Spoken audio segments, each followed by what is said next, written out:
Hello, world, and welcome to another awesome edition of the Enough Talk video podcast featuring brand new, the New Order cards. That's fun to say, new order. I am the man sitting at the kitchen table in his underwear, eating out of a tub of ice cream all by myself. Please don't judge me, Paul Ashman. And I am joined by the man. Why is this only hookers at this bar? What is happening here? Jesse Grabowski.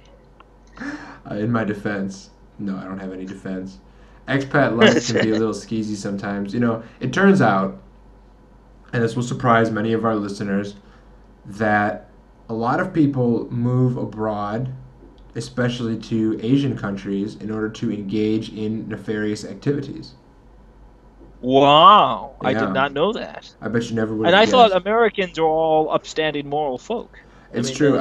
see, as we've moved away from our Judeo-Christian background and voted for the wrong sorts, we've lost it, man. I don't know about that. I do know that I was everywhere I was we trying to go, like carry the theme to a Colbert like hyperbolic extreme, but I don't have it in me right now. I can't do it. well, everywhere we go, we're beloved.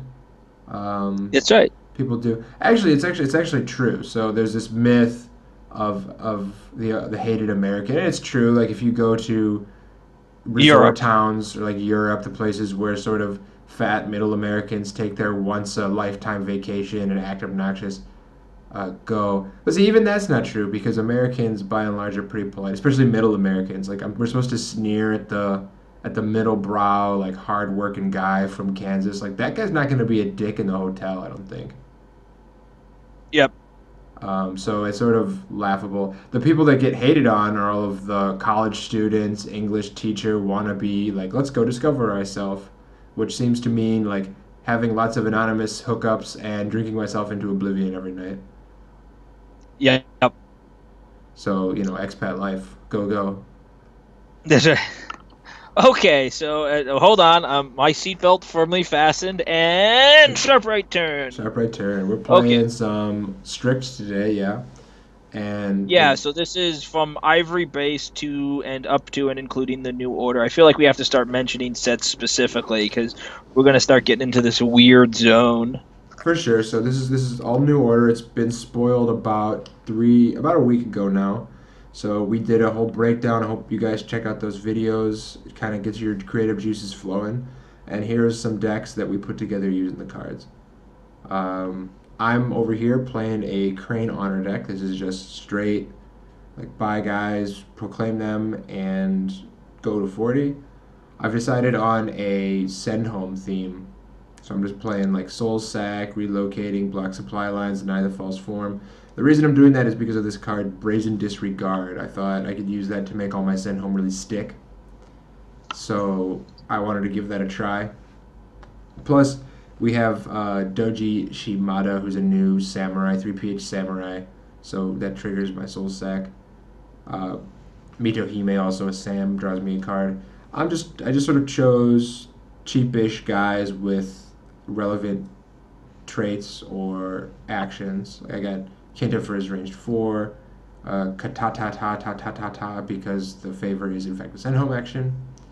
And then I'm playing these shugs so I can play Strength of the Fifth Ring. And the thing that I think happens with honor decks that try to go with like let's play a lot of send home actions is that they get gassed. They play a lot of send home actions on the turn 4 battle, and then on the turn 5 they end up losing 2 provinces because they don't have enough left. But maybe with Strength of the Fifth Ring plus Taruko plus Shrine to Hachiman, I can draw a million cards and hopefully stay in the game. Okay. Strength of the Fifth Ring is a very powerful card, and it gets the Paul and Jesse big thumbs up endorsement. You will never hear us sort of complain about it. It's really, really good. Yeah, it was one of the cards we really highlighted in the attachments video that you can all go and watch after you're done watching this video. Um, Okay. Yep. yep. So I'm doing, and this is a deck I've queued up a couple of times. It hasn't changed much with a new order. I've got a couple of small. So this is what we call a Philippines military deck, and that means that it's wanting a bunch of attachments.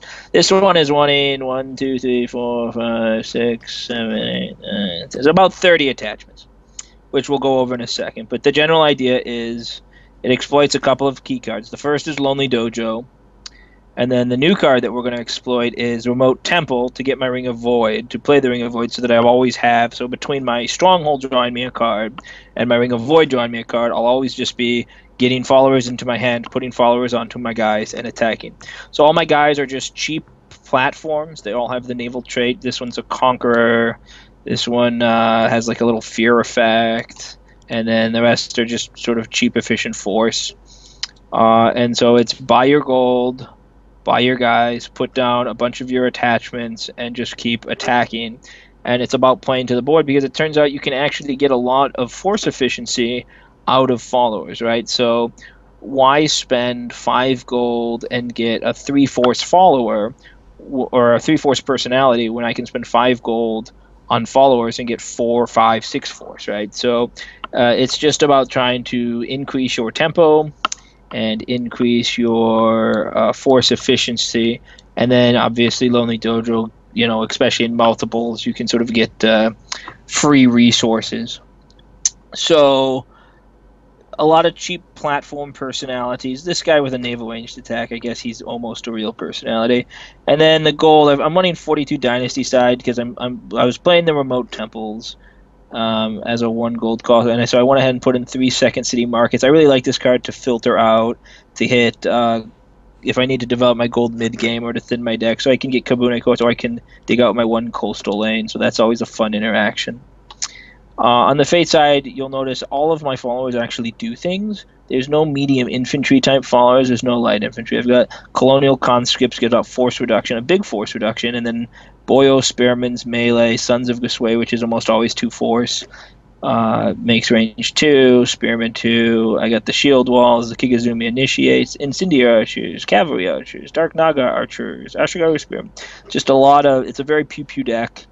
In concert with Gadayu Sensei, you can spread out your followers and still make big ranged attacks. I'm not playing the guy who bows to make a ranged 4 because he's just not quite force efficient enough, but he might end up in player instead of like a Kensei or something. And then just a small seasoning of other things too. I got the long-term fruition wing package, and then back to the front. Sudden movement is just an acknowledgement that sometimes you run into some sent home, or in this case, it looks like I'm going to run into a lot of sent home, so I might not even have enough. But that's the plan. Whenever you hear us talk about a Philippines crane deck or a Philippines whatever deck, what we're meaning is a deck that runs a whole bunch of attachments and is just very aggressive. And they're very good decks, and this should be a pretty fun game. For sure. Win or lose, it'll be over fast. All right, let's rock.